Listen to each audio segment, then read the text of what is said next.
Hello, students. Welcome to the science class. Since last 3 days, we were discussing about the chapter 6 of your book, that is Rock, Soils, and Minerals. So, today we will learn some important terminologies which we had obtained or we had got from this chapter or we had learned from this chapter. Okay, so let's see. So, before I start into with the terminologies, the continuous weathering of rock forms soil, whereas erosion and deposition of soil and the effect of nature like heat, pressure, etc., lead to formation of new rocks. This continuous process in nature is known as the rock cycle. So, what is rock cycle? It is the continuous weathering of rock forms soil where erosion and deposition of the soil and due to the effect of nature, that is excessive heat, pressure, which leads to formation of the new rocks, and this continuous process of the rock is known as the rock cycle. It is just your common sense or just to enrich your knowledge. Okay, so first one is weathering. So what is weathering? Breaking of rocks due to action of natural forces. See, the big rock, that is when they are exposed to natural forces, they are broken apart. Natural forces here means the sun, the wind.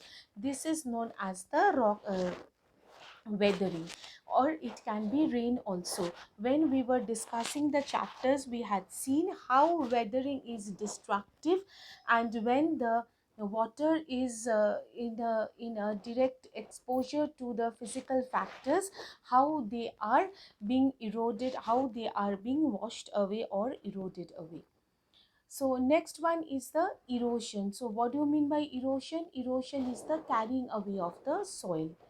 And what do so by this erosion process, the soil is being carried away from one place to the other, and this term is called as the erosion. Next, coming to the conservation, that is what is conservation. From the chapter you had learned, that is to stop the erosion or to protect the soil from erosion, to protect something. If it is conservation of soil, then it is to protect the soil, or if it is just conservation, it is the protection. Conservation can be of plants, can be of animals, can be of soil, can be of many things.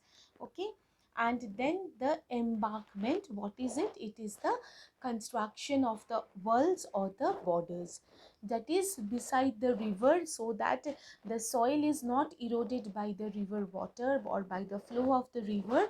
The construction is made beside the river, made up of concrete or rock or any other substance, but it has to be very strong so that it can protect the river water or the very high flow of water or flood water, so that the soil itself are conserved or soil itself are protected. Next is the furrow. What do you mean by furrow? It is the steps cut along the slopes. You can see in the picture small steps which is done along with the slopes in order to stop the flow of water. Okay, and next is the terrace. It is the flat land at high places, that is called the terrace, and that is why the word came terrace farming.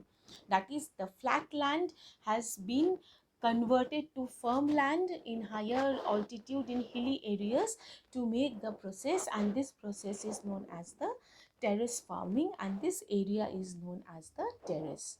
So by this class, by this lecture, we had come to know different terminologies which are related with this chapter, and we had learned all these effects, we learned all these processes, and so next day we will start along with the question answers. So till then, all of you stay safe. Thank you.